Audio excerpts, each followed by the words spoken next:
আসসালামু আলাইকুম দর্শক, আমন্ত্রণ জানাচ্ছি দেশের নির্বাচিত খবর নিয়ে জাগো টিভির নতুন সংযোজন সন্ধ্যার বাংলাদেশে। আপনাদের সাথে আছি আমি আফরিন সুমনা। শুরুতেই জানিয়ে দিচ্ছি সংবাদ শিরোনাম। পাকিস্তান, তুরস্ক, সৌদি সামরিক জোটে যোগ দিচ্ছে বাংলাদেশ। বাংলাদেশের তিন পাশে 5টি বিমান ঘাঁটি সচল করছে ভারত। ব্যাংক সুদ থেকে যত টাকা পান নির্বাচনে ইসলামী ফ্রন্ট প্রার্থী গিয়াসউদ্দিন তাহিরি, কি আছে হলফনামায়? ফ্যাসিস্ট হাসিনা কামালের মৃত্যুদণ্ডের পূর্ণাঙ্গ রায় এখন ওয়েবসাইটে। প্রবাসীদের সুসংবাদ দিয়ে আহমদুল্লাহকে ধন্যবাদ দিলেন আসিফ নজরুল। বিএনপিতে যোগ দিলেন আওয়ামী লীগ, এনসিপি, জাতীয় পার্টির 5 শতাধিক নেতাকর্মী। সীমান্তে গোলাগুলি ও শিশু আহত, ঢাকায় মিয়ানমারের রাষ্ট্রদূতকে তলব, গভীর উদ্বেগ প্রকাশ। দর্শক, শিরোনাম শুনছিলেন, এবার জানিয়ে দিচ্ছি বিস্তারিত। পাকিস্তান, তুরস্ক, সৌদি সামরিক জোটে যোগ দিচ্ছে বাংলাদেশ। আসন্ন জাতীয় নির্বাচনের পর পাকিস্তান, তুরস্ক এবং সৌদি আরবকে নিয়ে গঠিত একটি উদীয়মান শক্তিশালী সামরিক জোটে বাংলাদেশের সম্ভাব্য যোগদান নিয়ে আন্তর্জাতিক মহলে ব্যাপক জল্পনা শুরু হয়েছে। গত কয়েক মাসে ঢাকা ও ইসলামাবাদের মধ্যে উচ্চ পর্যায়ের সামরিক বৈঠক এবং পাকিস্তান ও সৌদি আরবের মধ্যে বিদ্যমান কৌশলগত পারস্পরিক প্রতিরক্ষা চুক্তি এই আলোচনার পালে নতুন হাওয়া দিয়েছে। 2024 সালের বাংলাদেশে রাজনৈতিক পট পরিবর্তনের পর থেকে আঞ্চলিক ভূ রাজনীতিতে যে নতুন মেরুকরণ শুরু হয়েছে তার অংশ হিসেবেই এই কৌশলগত অংশীদারিত্বকে দেখা হচ্ছে। বিশ্লেষকদের মতে নির্বাচনের পর গঠিত নতুন সরকার এই জোটে আনুষ্ঠানিকভাবে যোগ দিলে তা দক্ষিণ এশিয়ার সামগ্রিক নিরাপত্তা কাঠামোকে নতুন রূপ দিতে পারে। এই সম্ভাব্য জোটের ভিত্তিপ্রস্তর স্থাপিত হয়েছিল 2025 সালের সেপ্টেম্বরে পাকিস্তান ও সৌদি আরবের মধ্যে স্বাক্ষরিত একটি প্রতিরক্ষা চুক্তির মাধ্যমে। ওই চুক্তির মূল ধারা অনুযায়ী যে কোনো এক দেশের উপর হামলাকে উভয় দেশের উপর আক্রমণ হিসেবে গণ্য করা হবে, যা অনেকটা ন্যাটোর সম্মিলিত প্রতিরক্ষা নীতির আদলেই তৈরি।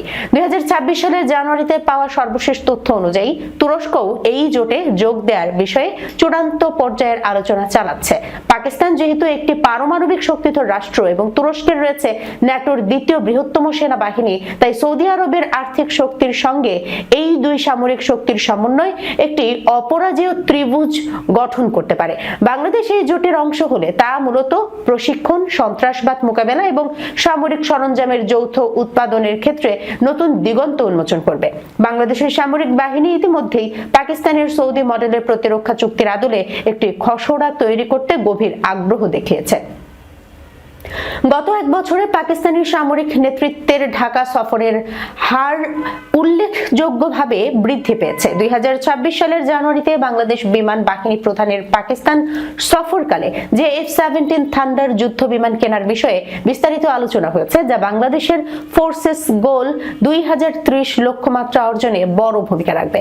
পাকিস্তান ইতিমধ্যেই বাংলাদেশের জন্য সুপার মুশাক প্রশিক্ষণ বিমান দ্রুত সরবরাহের প্রতিশ্রুতি দিয়েছে।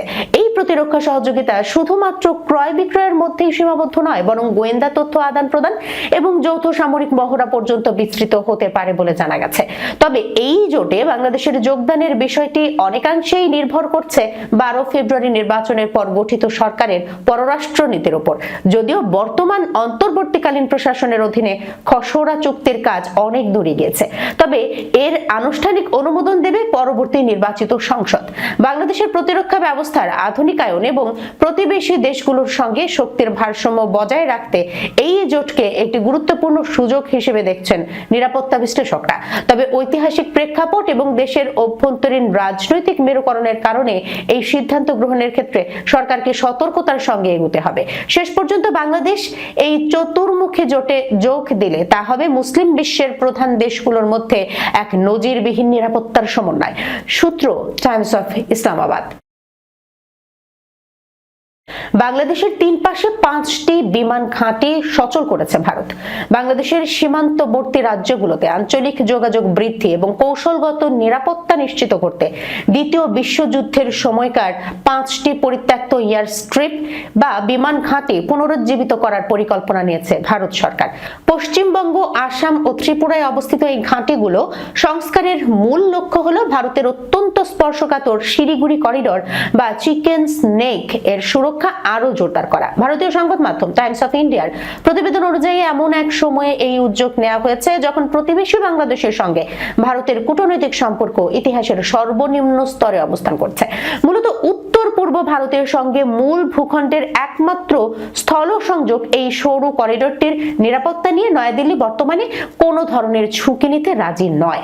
ভারতের এই তৎপরতার পেছনে বাংলাদেশের রংপুর বিভাগের লালমনিরহাট বিমান ঘাঁটি পুনর্নির্মাণের উদ্যোগকে একটি বড় কারণ হিসেবে দেখছে প্রতিরক্ষা বিশ্লেষকরা। লালমনিরহাট বিমান ঘাঁটিটি ভারতের শিলিগুড়ি করিডোরের খুব কাছাকাছি অবস্থিত হওয়ায় ভারতের সামরিক মহলে উদ্বেগ তৈরি হয়েছে। যদিও বাংলাদেশ সরকার আনুষ্ঠানিকভাবে জানিয়েছে যে এই বিমান ঘাঁটি শুধুমাত্র নিজস্ব জাতীয় প্রয়োজনে ব্যবহৃত হবে, কিন্তু ভারতীয় সূত্রের দাবি অনুযায়ী সীমান্ত এলাকায় যে কোনো আকস্মিক পরিস্থিতি মোকাবেলায় ভারতও তার সামরিক প্রস্তুতি ঢেলে সাজাচ্ছে।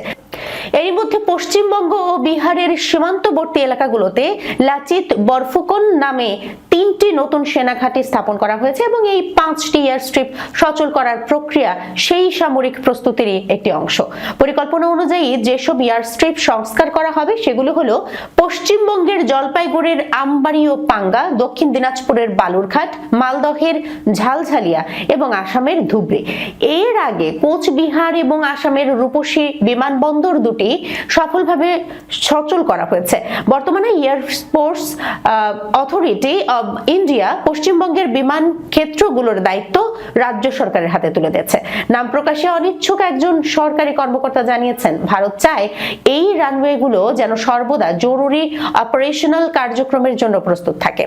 বিশেষ করে সংকটের সময় দ্রুত সেনা মোতায়েন বা রসদ সরবরাহের ক্ষেত্রে এই ঘাঁটিগুলো গুরুত্বপূর্ণ ভূমিকা পালন করবে। তবে এসব পরিত্যক্ত এয়ারস্ট্রিপ পুনরায় ব্যবহারযোগ্য করে তোলার ক্ষেত্রে বেশ কিছু কারিগরি চ্যালেঞ্জ রয়েছে বলে প্রতিরক্ষা সূত্রগুলো জানিয়েছে। দীর্ঘ কয়েক দশক অব্যবহৃত থাকায় অনেকগুলো বিমান ক্ষেত্র এখন ঘন জঙ্গলে ঢাকা পড়েছে। রানওয়েগুলো ভেঙে ক্ষতিগ্রস্ত হয়েছে এবং কোনো কোনো ক্ষেত্রে রানওয়ের চারপাশ ঘিরে জনবসতি গড়ে উঠেছে। ফলে বড় ধরনের যুদ্ধ বিমানের অপারেশনের জন্য এগুলো বর্তমানে উপযুক্ত না হলেও সামান্য মেরামতের মাধ্যমে জরুরি পরিস্থিতিতে হেলিকপ্টার বা ছোট সামরিক বিমান নামানোর উপযোগী করে তোলার চেষ্টা চলছে। সীমান্তের ওপারে ভূ রাজনৈতিক পরিবর্তনের প্রেক্ষাপটে ভারত তার উত্তর পূর্বাঞ্চলকে সুরক্ষিত রাখতে এই কৌশলগত প্রতিরক্ষা পরিকাঠামো গড়ায় সর্বোচ্চ গুরুত্ব দিচ্ছে। ব্যাংক সুদ থেকে কত টাকা পান নির্বাচনে ইসলামী ফ্রন্ট প্রার্থী গিয়াসউদ্দিন তাহেরী? হলফনামা থেকে বেরিয়ে এসেছে এই তথ্য। আসন্ন জাতীয় নির্বাচনে হবিগঞ্জ 4 আসনে ইসলামী ফ্রন্ট প্রার্থী হিসেবে প্রতিদ্বন্দ্বিতা করবেন আলোচিত ইসলামী বক্তা মোহাম্মদ গিয়াসউদ্দিন তাহেরী। সেজন্য নির্বাচন কমিশনে হলফনামায় জমা দিয়েছেন তিনি। সেখানে দেখা গেছে তাহেরীর ওপর নির্ভরশীলদের নামে কোনো সম্পদ দেখানো হয়, এমনকি স্ত্রীর কোনো অলংকার বা নগদ অর্থও নেই। হলফনামায় তাহেরী আরো উল্লেখ করেন, তার অস্থাবর সম্পদ হিসেবে কৃষি খাত থেকে বছরে আয় হয় 26,400 টাকা, ব্যবসা থেকে 7,91,000, আর ব্যাংক সুদ থেকে পান 22,892 টাকা। নগদ অর্থ আছে 41,286 টাকা। ব্যাংকে জমা আছে 7,63,606 টাকা। স্বর্ণ আছে 31 ভরি, যার মূল্য 6 লাখ টাকা। এছাড়া আসবাবপত্র আছে 5 লাখ টাকার। এছাড়া স্থাবর সম্পত্তির মধ্যে তাহেরীর কৃষি জমি আছে 1,32,39,000 টাকার। তবে তাহেরীর স্ত্রী বা নির্ভরশীলদের কারো নামে কোনো সম্পদ, গহনা, আসবাবপত্র, নগদ টাকা কিছুই নেই। স্থাবর অস্থাবর মিলিয়ে তার মোট সম্পদের পরিমাণ 1,79,43,892 টাকা। হলফনামায় তাহেরী আরো উল্লেখ করেন, তার বাড়ি কুমিল্লা জেলার দাউদকান্দি উপজেলার ভাজুরা গ্রামে। হবিগঞ্জের মাধবপুরে তার শ্বশুর বাড়ি।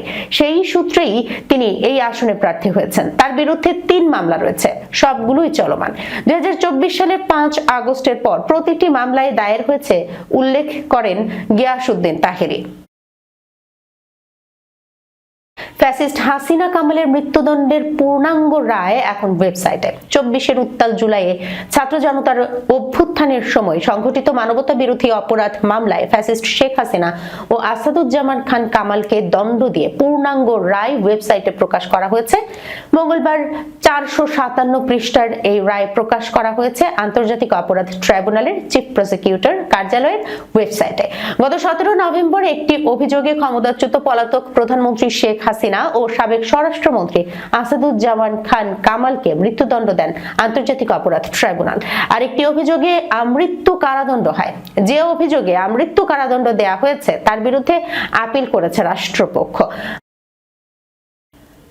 প্রবাসীদের সুসংবাদ দিয়ে আহমদুল্লাহকে ধন্যবাদ দিলেন আসিফ নজরুল। বিভিন্ন দেশে থাকা বাংলাদেশি প্রবাসীদের সুখবর দিয়েছে অন্তর্বর্তী সরকারের আইন, প্রবাসী কল্যাণ ও বৈদেশিক কর্মসংস্থান এবং যুব ও ক্রীড়া মন্ত্রণালয়ের উপদেষ্টা ডক্টর আসিফ নজরুল।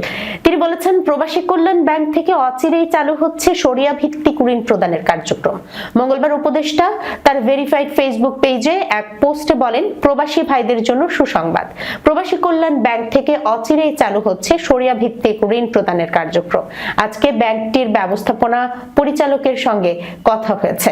উনি জানিয়েছেন এই মাসের মধ্যে এই কার্যক্রম চালু করা সম্ভব হবে। খাগড়াছড়িতে মাটিরাঙ্গা উপজেলায় বিএনপিতে যোগ দিয়েছে কার্যক্রম নিষিদ্ধ আওয়ামী লীগ, জাতীয় পার্টি ও জাতীয় নাগরিক পার্টি এনসিপির 5 শতাধিক নেতাকর্মী। সোমবার রাতে তারা বিএনপিতে যোগ দেন। তাদের যোগদান উপলক্ষে মাটিরাঙ্গা উপজেলার একটি কমিউনিটি সেন্টারে অনুষ্ঠানের আয়োজন করে জেলা বিএনপি। বিএনপিতে যোগ দেওয়া নেতাকর্মীদের মধ্যে কার্যক্রম নিষিদ্ধ আওয়ামী লীগের মাটিরাঙ্গা পৌরসভা শাখার সাবেক সাধারণ সম্পাদক মোহাম্মদ সাইফুল ইসলাম, পৌরসভা জাতীয় পার্টির সাধারণ সম্পাদক মোহাম্মদ আলাউদ্দিন এবং এনসিপির উপজেলা কমিটির সদস্য লিটন বিশ্বাস রয়েছেন। অনুষ্ঠানে খাগড়াছড়ি সংসদীয় আসনে বিএনপির মনোনীত প্রার্থী ও জেলা বিএনপির সভাপতি ওয়াদুদ ভূঁইয়াকে ফুলের তোড়া দিয়ে তারা বিএনপিতে যোগ দেন। খাগড়াছড়ি জেলা বিএনপির সভাপতি ওয়াদুদ ভূঁইয়া বলেন, শহীদ রাষ্ট্রপতি জিয়াউর রহমানের আদর্শ ধারণ করে তারেক রহমানের নেতৃত্বে নতুন বাংলাদেশ গড়ার পথে এই যোগদান গুরুত্বপূর্ণ ভূমিকা রাখবে। এর ফলে মাটিরাঙ্গায় বিএনপির সাংগঠনিক শক্তি আরো সুসংহত হবে। আগামী দিনের আন্দোলন ও নির্বাচনী রাজনীতিতেও এর ইতিবাচক প্রভাব পড়বে। অনুষ্ঠানে আরো বক্তব্য রাখেন মাটিরাঙ্গা পৌর বিএনপির সভাপতি মোহাম্মদ শাহজালাল কাজল, আওয়ামী লীগ থেকে যোগ দেয়া মোহাম্মদ সাইফুল ইসলাম ও জাতীয় পার্টি থেকে যোগ দেয়া মোহাম্মদ আলাউদ্দিন।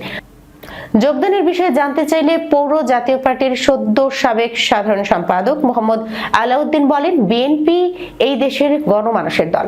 জনগণের অধিকার ও ভোটের মর্যাদা প্রতিষ্ঠায় বিএনপির ভূমিকা আমাদের অনুপ্রাণিত করেছে।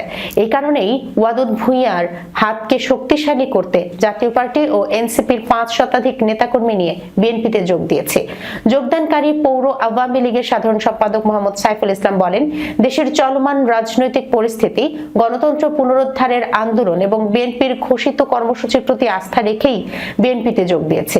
অনুষ্ঠানে আরো উপস্থিত ছিলেন খাগড়াছড়ি জেলা বিএনপির সহসভাপতি আবু ইউসুফ চৌধুরী, মনীন্দ্র কিশোর ত্রিপুরা, নাসির আহমদ চৌধুরী, যুগ্ম সম্পাদক আব্দুল মালিক, মোহাম্মদ মোশাররফ হোসেন, মাটিরাঙ্গা উপজেলা বিএনপি সাধারণ সম্পাদক মোহাম্মদ বদিউল আলম প্রমুখ। জাতীয় পার্টির খাগড়াছড়ি জেলা শাখার সাধারণ সম্পাদক ও সংসদ সদস্য প্রার্থী মিথিলা রোয়াজা বলেন, যোগ দেওয়া ব্যক্তিদের মধ্যে 2-1 ছাড়া বাকিরা পরিচিত নন। তাদের যোগদানে দলের কার্যক্রম ও নির্বাচনে কোনো প্রভাব পড়বে না। টেকনাফ সীমান্তে মিয়ানমার থেকে বাংলাদেশের ভূখণ্ডে সাম্প্রতিক গোলাগুলি এবং এতে এক বাংলাদেশি শিশু আহত হওয়ার ঘটনায় মিয়ানমারের রাষ্ট্রদূত ইউ কিয়াও সো মোকে তলব করেছে পররাষ্ট্র মন্ত্রণালয়। মঙ্গলবার দুপুরে তাকে মন্ত্রণালয়ে ডেকে এনে এই ঘটনায় গভীর উদ্বেগ প্রকাশ করা হয়। পররাষ্ট্র মন্ত্রণালয় জানায়, সীমান্তে গুলিবর্ষণের ঘটনায় 12 বছর বয়সী এক বাংলাদেশি মেয়ে গুরুতর আহত হয়েছে। বাংলাদেশ মনে করিয়ে দিয়েছে, বাংলাদেশের দিকে বিনা উস্কানিতে গুলিবর্ষণ আন্তর্জাতিক আইনের স্পষ্ট লঙ্ঘন এবং সুপ্রতিবেশী সম্পর্কের অন্তরায়। ভবিষ্যতে এই ধরনের সীমান্তে গুলিবর্ষণ বন্ধে মিয়ানমারকে পূর্ণ দায়িত্ব এবং প্রয়োজনীয় ব্যবস্থা নিতে বলা হয়েছে। এ সময় বাংলাদেশ আরো জোর দিয়ে বলেছে, মিয়ানমার কর্তৃপক্ষ ও দেশটির সশস্ত্র গোষ্ঠীগুলোর মধ্যে যে কোনো সংঘাত বা অভ্যন্তরীণ পরিস্থিতি যেন কোনোভাবেই বাংলাদেশের জনগণের জীবন ও জীবিকার উপর প্রভাব না ফেলে তা নিশ্চিত করা মিয়ানমারের দায়িত্ব। জবাবে মিয়ানমারের রাষ্ট্রদূত ইউ হিয়াও সো মো আশ্বস্ত করেন তার সরকার এই ধরনের ঘটনা প্রতিরোধে প্রয়োজনীয় পদক্ষেপ নেবে। একই সঙ্গে তিনি আহত শিশুটির প্রতি এবং তার পরিবারের প্রতি আন্তরিক সমবেদনা প্রকাশ করেন। দর্শক, এই ছিল এখনকার মতো সন্ধ্যার বাংলাদেশে। যাবার আগে সংবাদ শিরোনামগুলো জানিয়ে দিচ্ছি আরো একবার। পাকিস্তান, তুরস্ক, সৌদি সামরিক জোটে যোগ দিচ্ছে বাংলাদেশ। বাংলাদেশের 3 পাশে 5টি বিমান ঘাঁটি সচল করছে ভারত। ব্যাংক সুদ থেকে যত টাকা পান নির্বাচনে ইসলামী ফ্রন্ট প্রার্থী গিয়াসউদ্দিন তাহেরি, কি আছে হলফনামায়? ফ্যাসিস্ট হাসিনা কামালের মৃত্যুদণ্ডের পূর্ণাঙ্গ রায় এখন ওয়েবসাইটে। প্রবাসীদের সুসংবাদ দিয়ে আহমদুল্লাহকে ধন্যবাদ দিলেন আসিফ নজরুল। বিএনপিতে যোগ দিলেন আওয়ামী লীগ, এনসিপি, জাতীয় পার্টির 5 শতাধিক নেতাকর্মী। সীমান্তে গোলাগুলি ও শিশু আহত, ঢাকায় মিয়ানমারের রাষ্ট্রদূতকে তলব, গভীর উদ্বেগ প্রকাশ। এখনকার মতো এই পর্যন্ত। এতক্ষণ পর্যন্ত যারা সঙ্গে ছিলেন সবাইকে অসংখ্য ধন্যবাদ। আল্লাহ হাফেজ।